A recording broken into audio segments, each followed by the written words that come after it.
It's official! Colombia is officially open to international travelers, especially you from America. In this video, I'm going over some things you need to keep in mind when traveling to Medellin, Colombia. Follow along.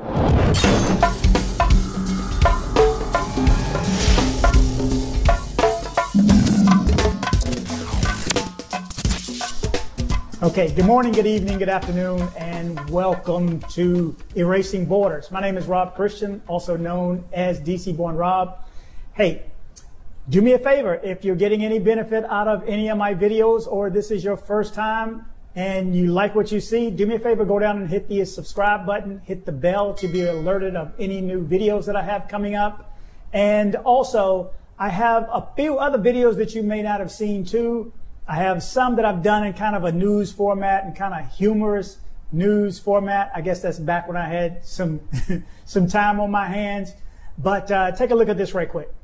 Welcome to We Rob, W-R-O-B. Okay, go ahead.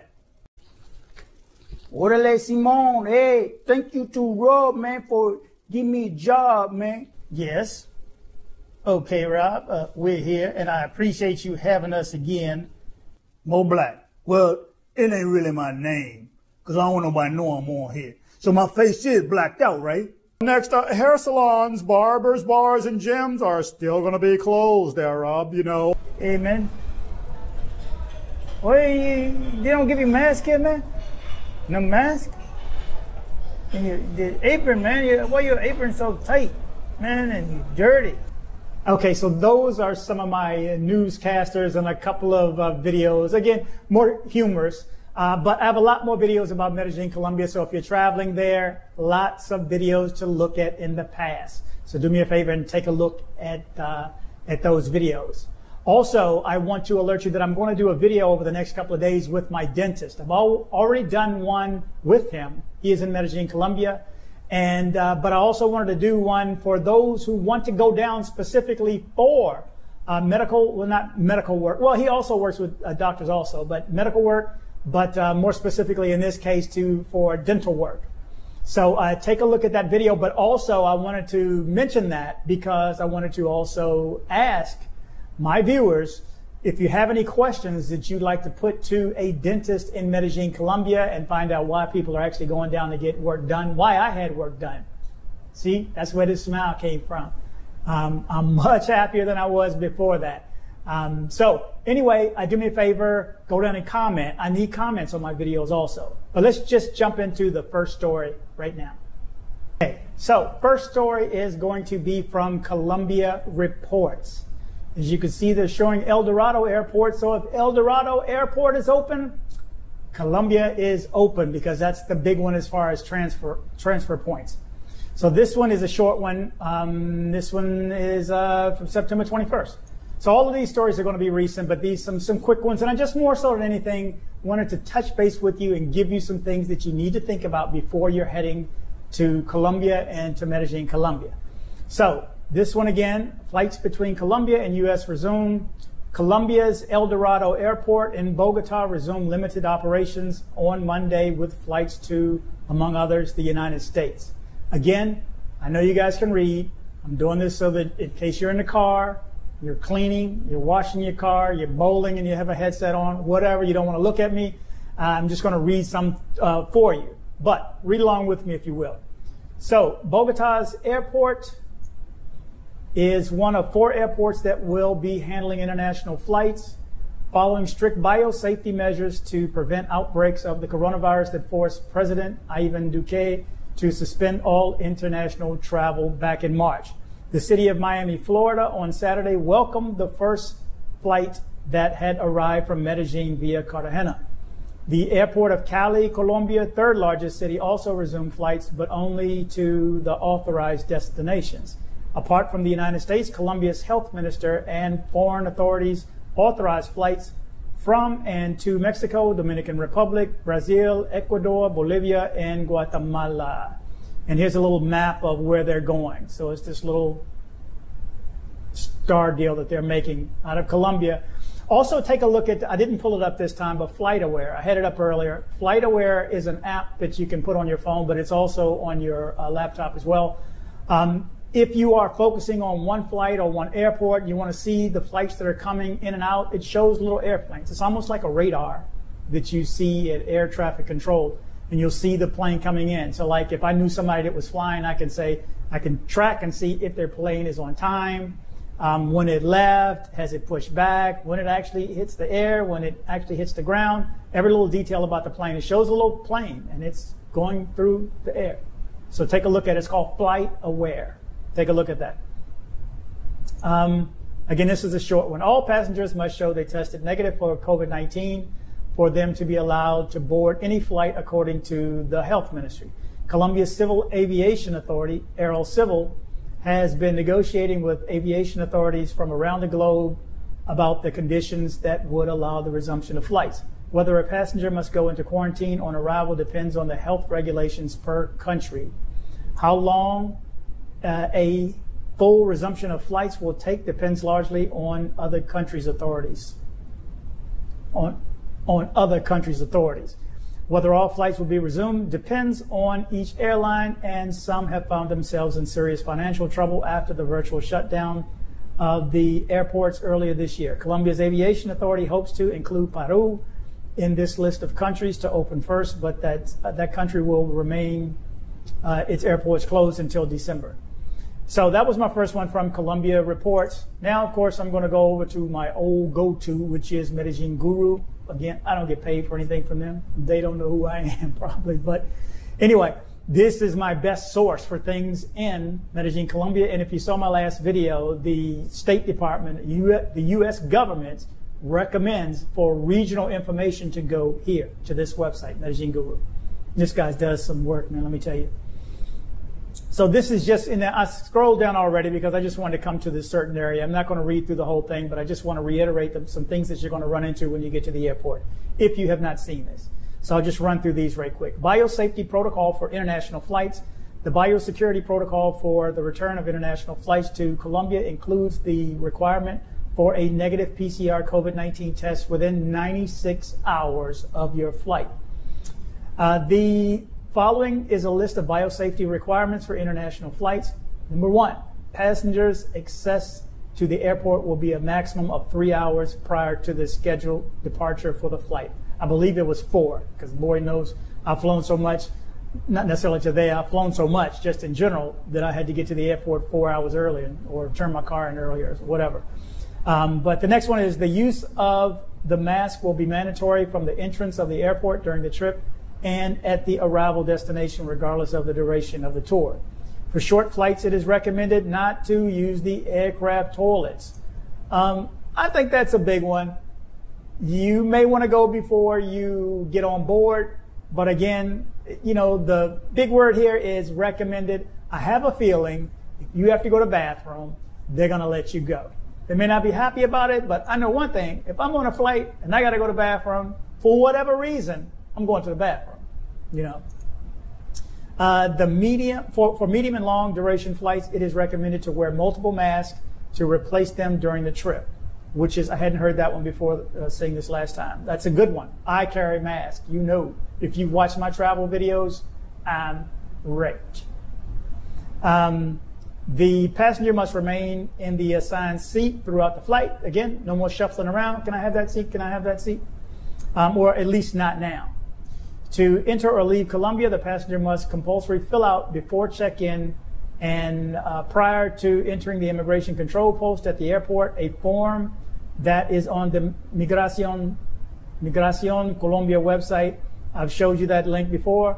And it's in this app and pretty much any store you find. You have to do this because it's going to be their way of tracking you when you get there. And let them know ahead of time that you're actually coming. To enter Colombia, a PCR test should be performed, and the result must not be greater than 96 hours before the stipulated time of the flight. In order to leave Colombia, the requirements agreed by the destination country must be met. For example, the United States does not require a PCR test for arriving international passengers. The U.S. is the Wild West. We'll let you come. Come on. What you got? What you got? It is what it is. It's one of those things. So let me jump to this one. Now, this one is a video. I'm going to play the video. It's, I think, 2 minutes, and it's from News CGTN, which I believe is China something or other television news. Global something or other. But it's the only video that I was able to find that gives you an idea of what's going on, and it's recent is the key. So let me play this one now for you. After nearly 6 months of closed borders, Colombia received its first international flights this Monday. Over the weekend, President Duque spoke about the country's reopening from Cartagena, where the airport's first flight to Miami resumed on Saturday. After reviewing biosecurity protocols with officials, the president expressed his belief that Colombia was ready to reopen its borders. It was very encouraging to hear some of the passengers say, "Look at this Cartagena airport with all these protocols. We don't even see this in US airports." And that shows that Colombia is committed and taking seriously this process of reactivation.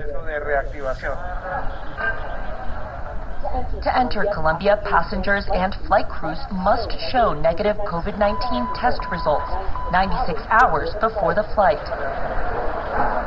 The recommendations are that each passenger wear a face mask inside the airport on the plane and arrive 3 hours ahead of the flight to go through security protocols.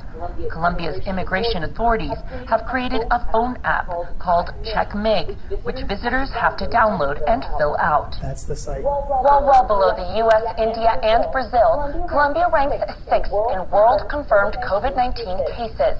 That's according to data from Johns Hopkins University. On September 21st, the day Colombia resumed flights abroad, Johns Hopkins showed Colombia with more than 765,000 cases. One expert says reopening up of the country is part of a much-needed process of reopening the economy.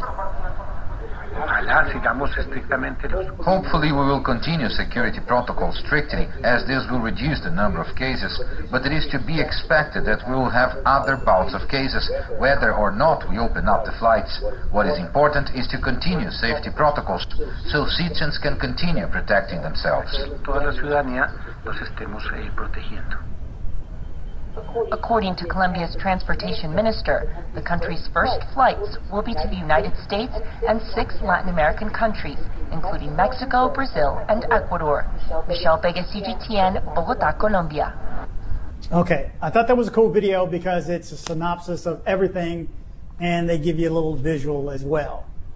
So also, I wanted to, while I'm here, there's a few things I wanted to give you some hints on, some things you may want to think of before you go. The first is where you're going to stay, how you're going to get around, and money. But so first, if you're going to get an Airbnb, find out from the Airbnb if you can stay past your assigned date. You know, a lot of Airbnbs, let's say you book it for 2 weeks. Well, they have somebody coming in the following week, so you need to be out. So a good thing to do is when you reach out to your host or potential host or even hotel, ask them ahead of time, will you have room available after my 2 week or 3 week or 4 week, however long you're going to go? Ask them ahead of time. And if not, do they have other properties? A lot of Airbnb hosts, probably there more so than here. A lot of those hosts have multiple properties.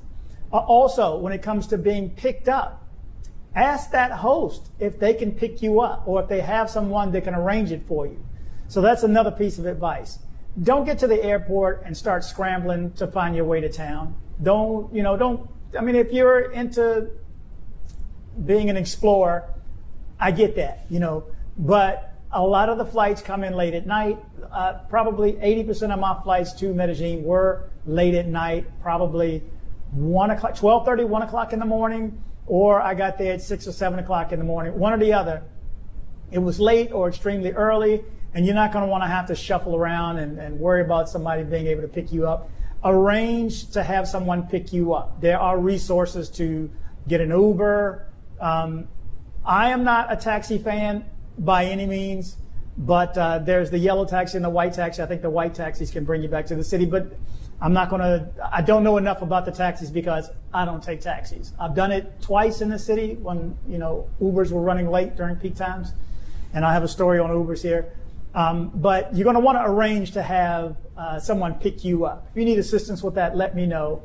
There are resources that are there that can help you with finding someone to pick you up. Drivers are easy to find. I also suggest that you, and I've done this before, suggest that you join a couple of, not YouTube, but Facebook groups for expats and people visiting Medellin. All the answers you've wanted are there. Every question you thought about asking has already been asked. I promise you that. So join those groups. Also, get your money right before you go. How are you going to get your money? Are you going to get it when you get there? You know the rate is higher at the airport when you get there. So do you want to get it at your home airport? Like I can get it here at Intercontinental before I leave, but the rate is the fee off the chain.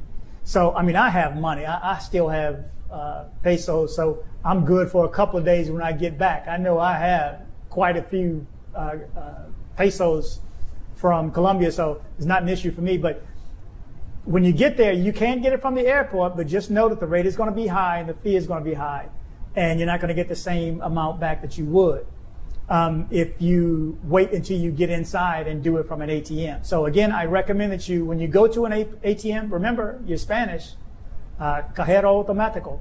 First thing I had to learn when Spanish, I had to learn because nobody knew what an ATM was, especially when you're just using an acronym, automatic teller machine. I don't even think they would know what that is anyway. So they'll go out of their way to help you. I also recommend that if you go into a bank, my favorite was Banco Colombia, but if you go to the mall, there'll be different ones. There'll be like 4 or 8 lined up. Go to a mall because number one, there's a security guard standing behind you, chances are, and nobody's going to jack you for your dollars. Do not get money downtown El Centro. I would not recommend it anyway, whether day or night. I would not recommend getting money out of an ATM downtown El Centro, which is downtown. You're going to do what you want to do anyway, but I'm just giving you what I learned. Don't do that. Also, when I spoke of the money, I wanted to show you, let's recycle this, refresh this, to find out what it is right now. So $1 US is 3,826. Now, this is actually good. Now, what a lot of people do who stay there and those who have to pay rent for, 6 months in advance, they wait till the dollar is extremely high and then take that money out and then pay their landlord with a better rate. So instead of paying, they may have been paying $450 normally, now they're paying $380.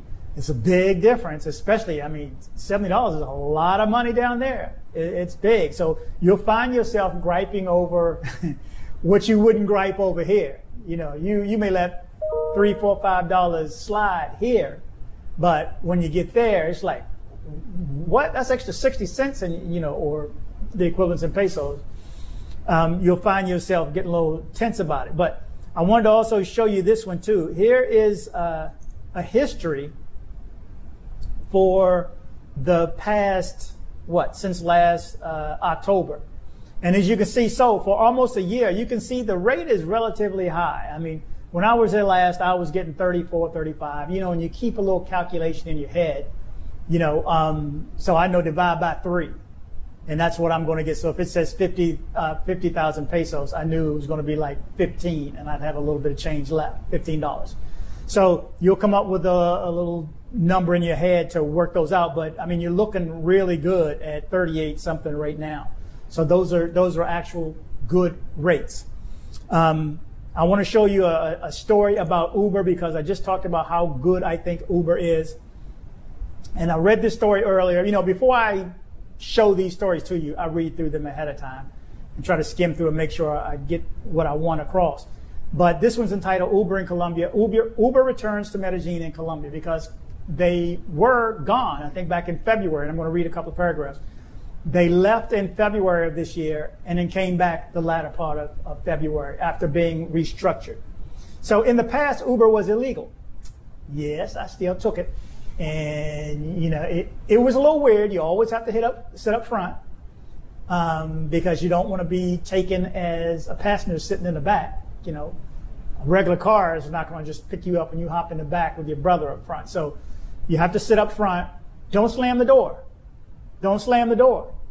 Don't slam the door. You've been told, and you're going to remember this. You're going to remember me telling you when you get there and you try to shut the door, when you get out the car and you try to shut the door and they reach their hand out, you know, to like stop you from slamming the door, because they just know Americans slam the door.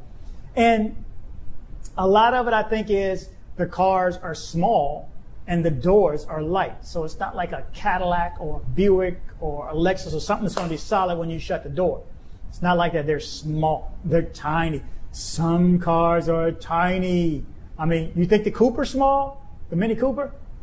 Some of these cars, and I don't even know what some of the names are, but some of these cars are tiny. So if you're a big guy, I mean, I'm 6 foot. So when I sit in there, and I'm not excessively tall, I think I'm average, and I push that seat back, and sometimes my knees are still touching on the dashboard.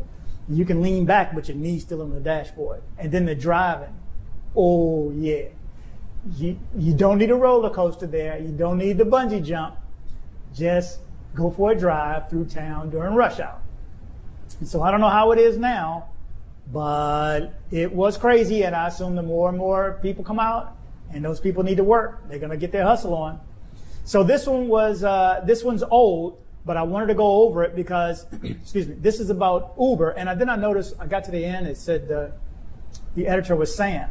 Well, first of all, let me stop and say, I do watch a few other YouTubers in Medellin.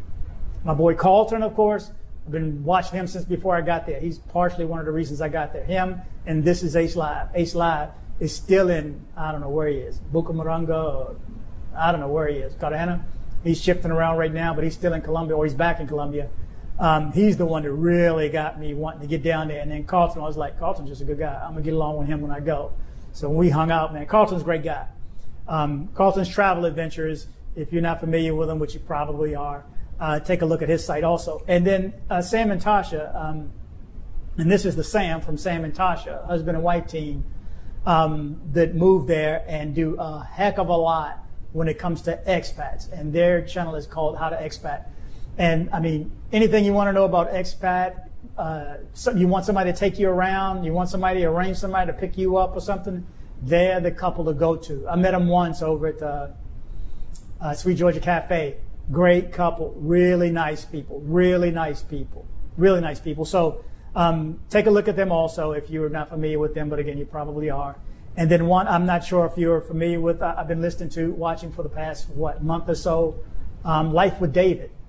And from what I could tell, he lived in Houston, right up the road from me. I think he mentioned the Woodlands, so he's probably 20 miles away from me, or was 20 miles away from me. But he's lived there for 3 or 5 years or something like that. But he does a lot of good walk and talks. And if you want to know about Medellin, Colombia, just go to YouTube, type in Life with David.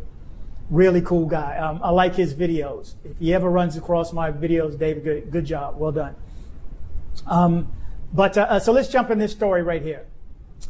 So this one just goes over Uber is a viable alternative to using taxis in Medellin and several other cities in Colombia. We provide a guide to using Uber in Medellin, Bogota, and other cities in Colombia. Uber exited Colombia on February 1st, but after 3 weeks returned on February 20th. So I'm not going to read the whole story because it's rather lengthy, but basically they left, they came back, they restructured, they figured out some type of loophole to make them legal. I never got stopped until my last day to the airport. Last day back to the airport, we got pulled over at that circle. When you leave the airport, you'll see that circle. Got pulled over. He was nervous because I've heard they take your car. They could take your car. So, yeah, just realize it was illegal, but supposedly now it is legal. So, but do due diligence on your end. Don't just count on me from going, looking at this story from 8 months ago. Just no. But taxi is on you. There is Didi and there's other ones there too. Check around. Again, go to the Facebook groups and you'll find something good. But I basically wanted to go over the points of which is better and why use an Uber over a taxi. Either way, the drive is sketchy. Either way, let me tell you something. One night, and I had a few drinks this night, so I just kind of relaxed. Hope if I run into a wall, I'll bounce because I seriously, this one night, out of any other night in my life, I thought I was going to die. I thought I was going to die, and I was like, I was cool with it. His driving was, I've only had really one worse when myself and my ex came in from, into Costa Rica. Yeah. But this drive was one night, I literally thought I was going to die. You have no idea how if they have an inch, they can fit the car through there. They're like fish. I don't know how they do it between that and the motorcycles and the bike, and you will always see accidents. Every day, I think I average 2 to 3 accidents I saw a day. Almost always, including a bike. A bike obviously cannot accelerate. A bicycle cannot accelerate like a motorcycle. But motorcycles take chances and they just squeeze through. And somebody's on the back. Literally, the handlebars are almost touching the cars. I don't know how they do it, but it works. And nobody gets upset. Here, you sleep at a light for 2 seconds, they'll blow at you. But anyway, okay, so here's a few differences that I wanted to go over. So, there's different ways to get the Uber now. So by the hour, and then Uber Ya is now. So Uber Now on Demand, Economy, Comfort, and XL for larger vans and so on, if you want to get out of town. But taxis in Medellin, okay, taxis are abundant in Medellin. At times it seems that up to 40 to 50% of the cars on the road in Medellin, and it seems like this, are yellow taxis. And this website has Medellin Taxi Guide with more details. So take a look at this, again, Medellin Guru. Taxis are also common in other cities in Colombia. Let me scroll downward. Okay, so here's the differences. So a taxi issue number 1, small vehicles. Again, most of the cars are small anyway, but the taxis, where's that picture? Look at that. That is tiny, and I don't know if you can tell, some of these are even smaller than that. They don't have back seats. They don't have a back door. They're just tiny. There's no way I could sit in the back straight ahead, maybe on an angle. But anyway, so size, there's small vehicles. Number 2 issue, vehicle defects. Okay, so as a former auto mechanic, I've developed something called behind-o-meter.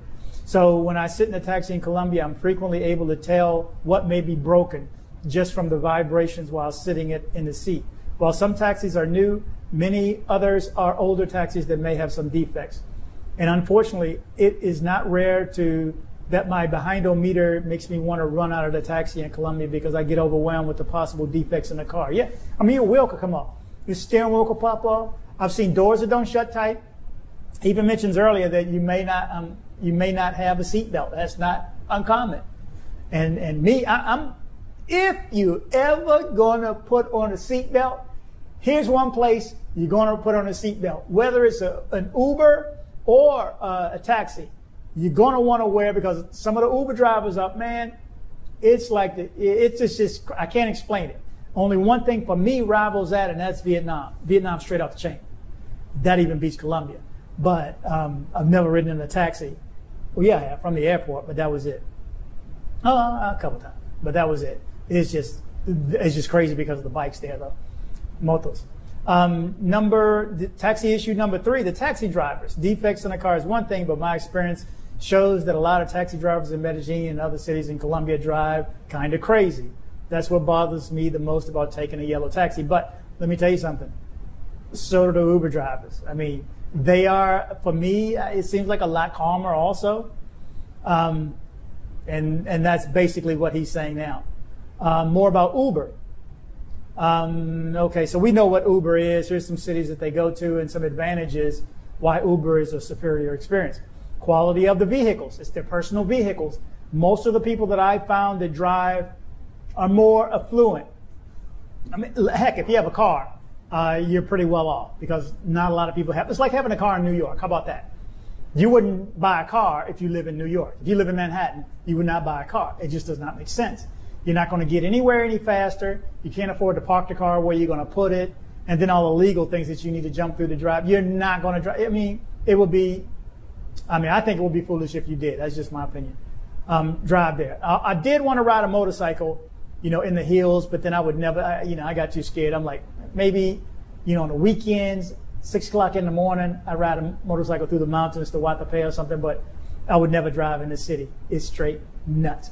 And I ride a motorcycle, but this, no.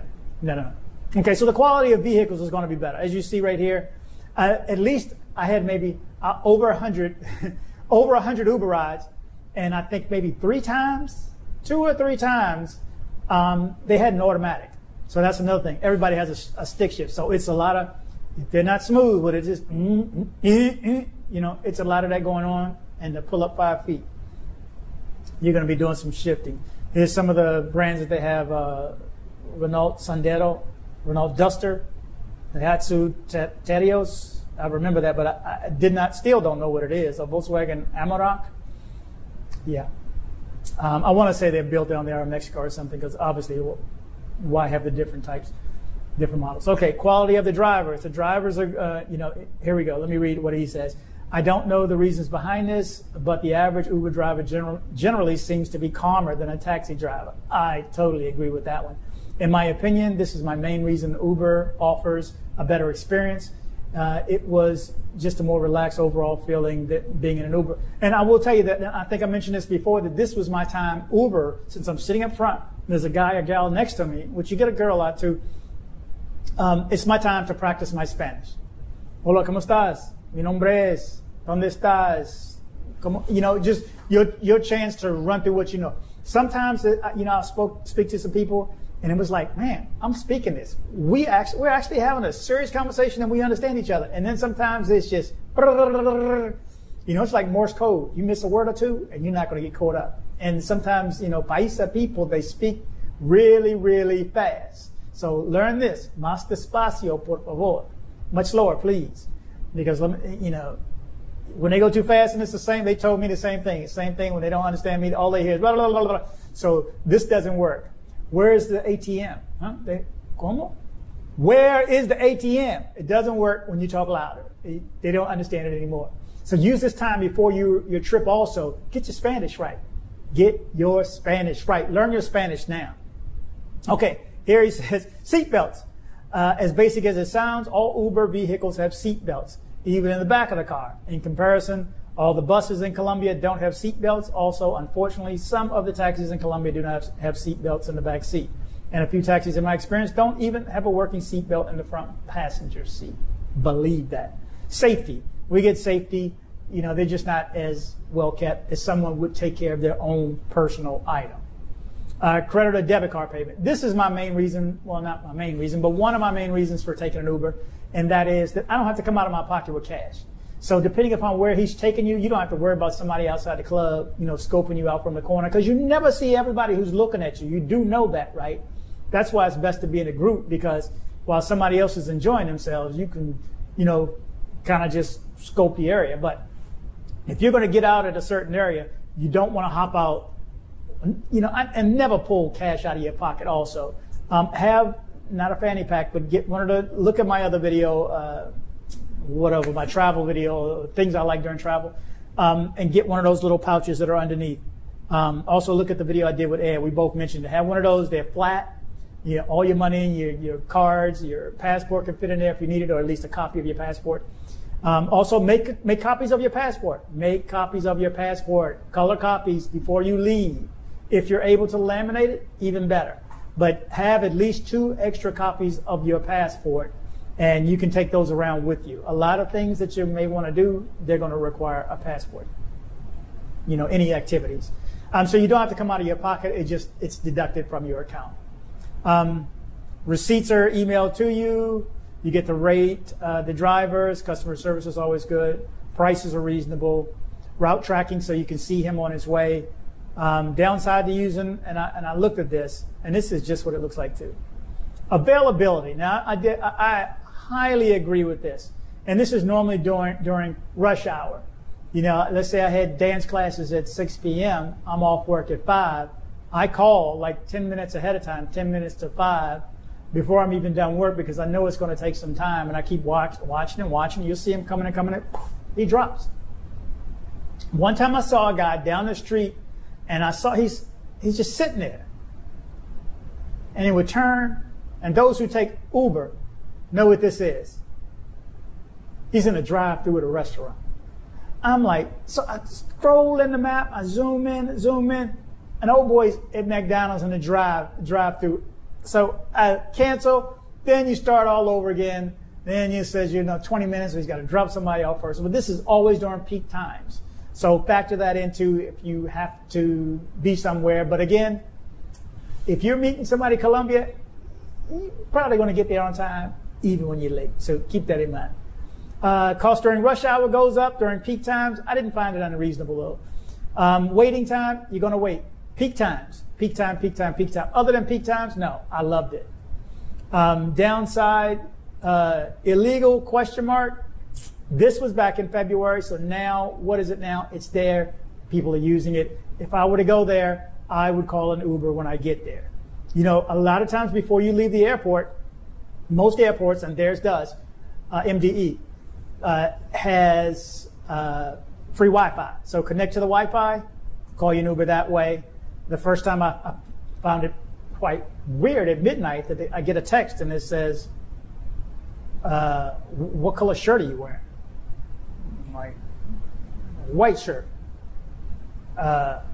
You say you black or white, or I don't know if you ask me my ethnicity, but I'm like, what's the 20 questions, dude? Just come pick me up. I'm looking for your tag number. But it was illegal. So they park upstairs and they walk down and come get you. Hey, psst, yo, almost like a drug deal. Psst, yo, man, get that Uber. Anyway, I believe it's legal now, so you should be good. Again, this is going back since February. Anyway, so let's jump from that to what do I have?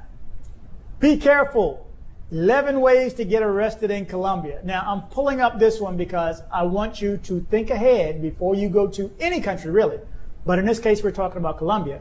Before you go there, don't break the rules. Stick to their laws, stick to their rules. There's always somebody that's watching you. Now, no matter where you go, no matter what neighborhood you go to, up on the side of the mountain, I don't know, because I don't think you're probably going to be roaming around there anyway, but you're in Itagüí, you're in Poblado, you're in Belén, you're in Envigado.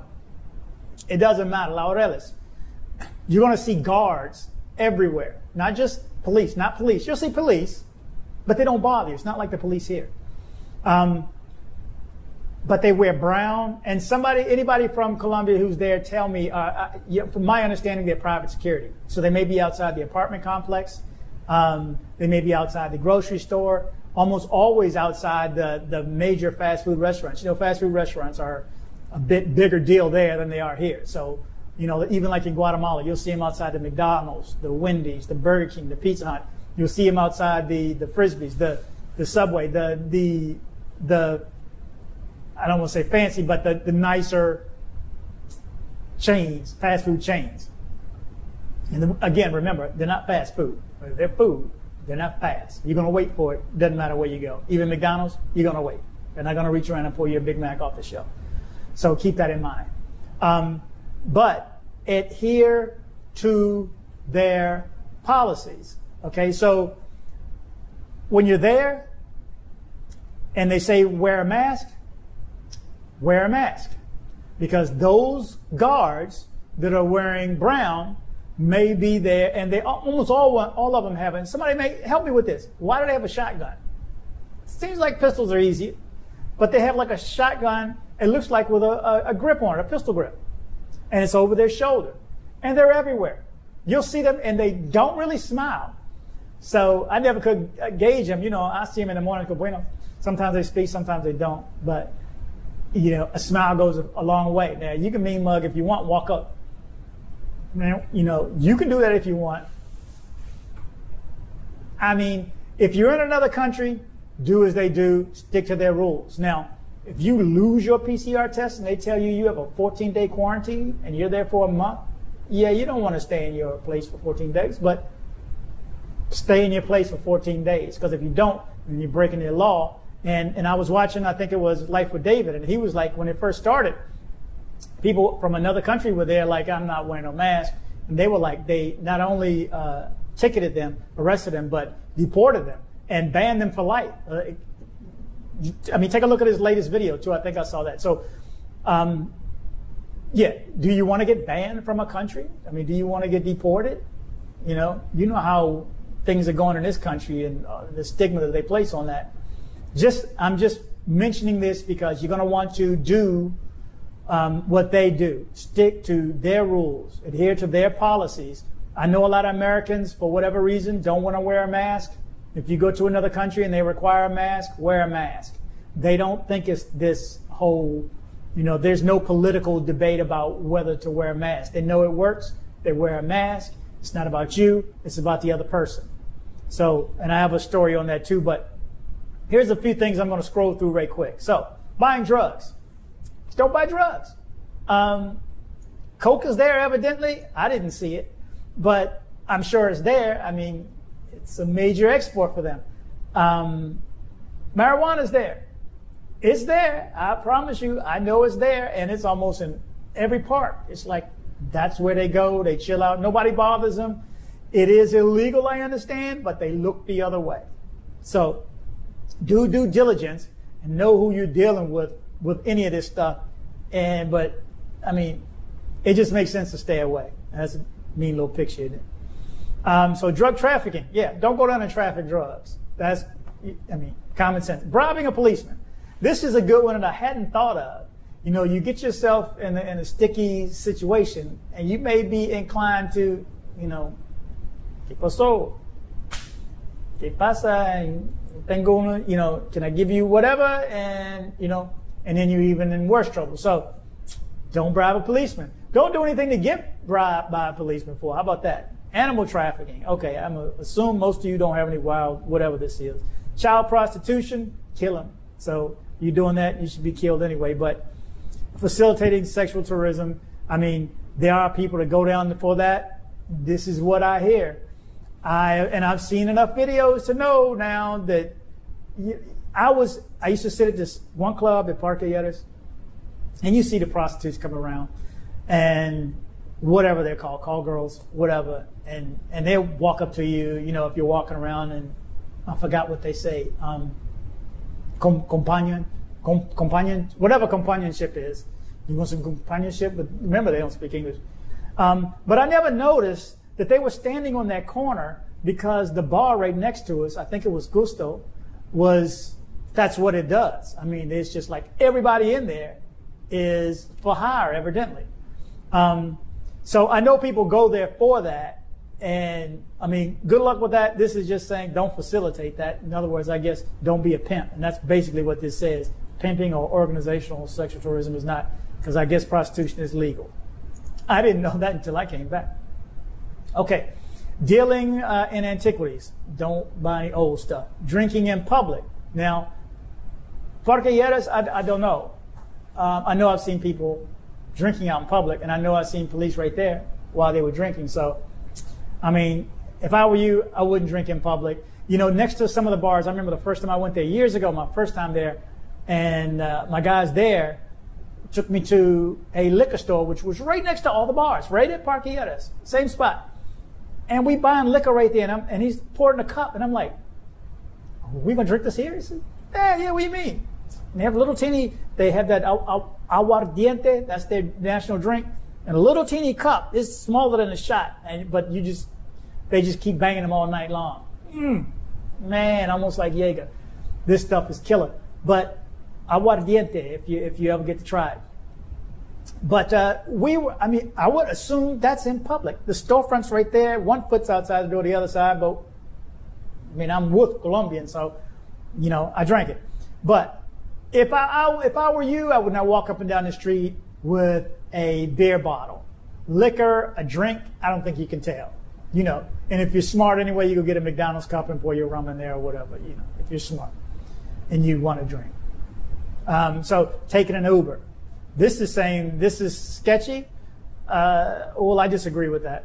Never had a problem with it. Overstay your visa. Don't overstay your visa. Remember, a lot of people, and I've had comments on this, you don't need a visa to go there. You don't need a visa. This is one of those countries that is visa on demand for Americans. In a lot of other countries. You can go there and you can get in and you can stay for 3 months. You can extend for another 3 months. But it's also called, that stamp is also called a visa stamp, or I've heard it also called a visa stamp. So understand, that is still a temporary visa stamp for you. So that's, you can't go in without getting your passport stamped. So just keep that in mind. You will need that stamp. Do not overstay it. Weeks before, you can request to have it extended. I think you have to wait a couple days prior. But if you're going to stay more than the 90 days, you can get it extended by another 90 days, like it says here, or 180 days within a calendar year. Saying you prefer Venezuelan arepas to Colombian ones? Yeah. You know what? I know it. If you watch my video about food, I have to be honest, no matter what, I did not enjoy it because the food was not seasoned or salty like Americans. We're used to seasoning and salt. Everything we buy and we eat out, they put seasoning, they put salt, they just make it so it tastes good. So when you go there and you don't get that, you think something's wrong with it. Just like the first time I went out of the country, I forgot to Dubai or wherever, or Philippines, and I was like, man, what's wrong with that chicken? That chicken is sick. What's wrong with this chicken? It was all bony and scrawny. Guess what? That's what chickens are supposed to look like. That's what they look like around the rest of the world. Only in America are they injected with all these hormones where they can't stand up and the breast's so big and they fall over. Only in America. So, just a few things. Don't break the law. Wear a mask. They say wear a mask. Wear a mask. And you see other people not wearing a mask that are Colombian, let them do what they're going to do. I mean, somebody over there doing cocaine, you don't have to go over there and do it too. Stay away. I mean, common sense. Anyway, okay, so I'm going to start to wrap up now, but I wanted to go over this towards the end. This is live, I believe. Worldometers. Okay, 435 coronavirus cases, 24,397 as of this moment in time, and so much recovered. More so than anything, I wanted to show you this. The total coronavirus cases in Colombia, it's going up. So there's something I'm missing, and maybe you all can help me with this too. Do me a favor, let me stop a second. Go down. Like. Can I get some likes, please? This, again, likes help me with the YouTube algorithm. They help me. The more likes per percentage of people who watch your videos, the more likes you get, the more YouTube shares it with other people, so more people can see the video. So I would really appreciate it if you would just go down and hit the like and subscribe too. And comment. I need your comment. So like I'm saying, somebody help me out with a comment on this. Why is this going up and this one going down? Now, if you remember my video from 2 or 3 videos before, I found the article that said that they were slowing up on testing. That last week of August, they slowed up testing by 25%, yet the virus still went up by 7%. So to me, that means it's much higher than that. But why are these cases, daily new cases, going down? If it's showing, these dates are the same, 18th or 21st. This is as of a couple of days ago. But still, it's going up. Can anybody help me with that? Why is this showing that it's going down? This one's showing it's going down, active cases in Colombia, but it's going up a little bit. Are there non-active cases that are going up? I'm missing. There's a disconnect here somewhere. Anyway, going up, came down a little bit, and I guess as of our Labor Day, it started going back up again. So guess what? When you go, things are going to happen. This I want to emphasize, though. You be flexible. Be ready to let things change. Things are going to change. Let them change and adapt with them. Like a salmon going upstream, they don't just, oh, here's the water, let's go to the side. Oh, I'm not going to make it up. No, you turn and go with it. Keep, even if you take one step back, you go 2 forward, you're still moving forward. So adjust with them. The thing to adjust with, of course, may happen that the virus goes up. I'm not saying it will. I'm not even going to say what's logical at this point. It really doesn't matter. That's my opinion. But if it goes up and they lock it down again, what are you going to do? That's why I started in the beginning. Make sure that you have more time, that you can stay at that place, and you have an alternative place that you're going to stay. I would hate to be in another country and have to scramble to find where to stay. Now, I've been a few times. I know my way around. I know where everything is, what parts of town I will go to. I know how to find an Airbnb. Oh, on Airbnb, I'm going to leave a link up here for Airbnbs too. I have a couple of videos that I've done. Take a look at those videos if you want to, and I'll also put them in the description.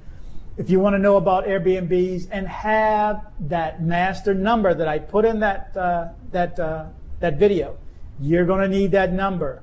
I've had to use it 3 times overall out of probably 100 times I've used Airbnbs. Because when I say travel for business, I prefer Airbnbs. over the hotel. But take a look at that. You're going to need that number, or possibly you're going to need that number. If something goes wrong with the host, call that number. They'll get your money back. They'll get your credit back. Watch my video. I had an issue. I had a couple of issues and needed to be out. And like, I need to be out like that. I was like, I'm done. It's a wrap. I'm out. Look at that video and see what I had to do. But be prepared. Have another place that you can go to. Ask that hotel. Have a secondary hotel if that hotel is full and popular. I kind of don't think it will be, but are they going to raise the rent on you when they know you're trapped? I mean, you have to think of some of these things ahead of time. How about a flight back? How about humanitarian flights back? Nobody was thinking of this before, 6 months ago when it first happened. Now you have foresight. So think ahead and look ahead and just be ready to adapt, because things will change. Things will change, and things can change like that. Just like they extended those things and not extended and extended it and further extended. It went up to the day or two before it got extended. Things can change. Now they don't want to. They want the money. That's why they're opening the country. They need the money, just like we need here. I mean, we're in the same boat, but I just think there's different ways to go about it. But this is it. This is the way it is. So just be ready to be flexible. Just know those things ahead of time. And anybody who can understand this, just help me out with this. Now, this one I found, I had to go look up why before, and I'm going to end on this one, but I had to go find out why are Americans not wanting to wear masks. And I found this study by the Harvard Gazette. So I'm going to read a little bit of this one. Wearing a mask and social distancing are two important barriers to COVID-19 infection. Public health experts and government officials say, but adoption of the seemingly simple precautions has become a cultural background in the country where individual rights have long been considered part of the nation's founding ethos. And yet, what do we owe our fellow citizens in the age of this deadly virus with no vaccine that has already taken close to 170,000 lives? It will, well, this is old, because in our country, we just hit 200,000 yesterday, deaths, and will likely take thousands more, and potentially hundreds of thousands more. In his popular course, Justice Michael Sandel, Harvard's Ann T. and Robert Bass, professor of government, regularly asked his students to take on such thorny ethical questions. He will do so again this fall with his new class, Justice, Ethics in the Age of Pandemic and Racial Reckoning. Now, I do have a video I wanted to show you. This is from the head of the CDC. So take a look at this right quick. I'm not going to comment directly about the president, but I am going to comment as the CDC director. The face masks, these face masks are the most important, powerful public health tool we have. And I will continue to appeal for all Americans, all individuals in our country, to embrace these face coverings. I've said it, if we did it for 6, 8, 10, 12 weeks, we'd bring this pandemic under control. These actually, we have clear scientific evidence they work, and they are our best defense. I might even go so far as to say that this face mask is more guaranteed to protect me against COVID than when I take a COVID vaccine, because the immunogenicity may be 70%. Okay. So now let me, as you see, we don't have a vaccine right now, but we do have something that's better than a vaccine right now. And again, the mask is not about yourself. These are my rights. I'm not worried about catching it. It's a hoax. It's a hoax. It's a hoax. About $1 for every time somebody commented, it's a hoax. I mean, dude, if you want to think that, that's fine. I personally know people that have passed. So, I mean, that's on you. But when you're in another country, wear that mask. And you heard, like he said, that's the best thing that we have going to help others. Because it may not bother you, but you may get it and give it to somebody else. And I have a lack of understanding why people can't just do something so simple that other countries find easy. So, here's one. The Gazette. So many people have chosen not to wear masks or to keep their distance from others, despite the data that those simple measures help save lives. Why is there such resistance? The wearing of masks has become a flashpoint of partisan disagreement, a new front in the culture wars. One-on-one, this seems puzzling. Why doesn't everyone simply wear a mask for the sake of public health? For two reasons. First, many Americans consider mask mandates a violation of individual liberty. They don't want the government to force them to wear a mask. Second, many Americans resent government elites who claim to derive their authority from science. Here, the debate over masks is simple to the partisan disagreement on climate change. Many supporters of President Trump share his resentment of elites and experts. They don't trust experts who tell them they should wear a mask to reduce the spread of coronavirus. And more than they trust experts, they say they should pay a carbon tax to alleviate climate change. The resistance to wearing a mask is not about public health, it's about politics. So I'm going to leave it right there. But I'm going to ask that if you go to another country, you adhere to their laws and their rules, that you wear a mask to keep others safe. And I'll ask you to do it here too. Why not? Can't hurt me. It doesn't cost me anything to ask. So be safe. Thank you for watching. Please comment. Please like this video. Again, if I'm showing anything of benefit to you, do me a favor. Go down and hit the subscribe button. Click the bell to be alerted of any new videos. And like. Please. Like the videos. This helps me spread it to others. Again, thank you for watching. Please be safe. We have a YouTube channel, like it! Please comment and share if you liked the video. Please subscribe and kick the bell!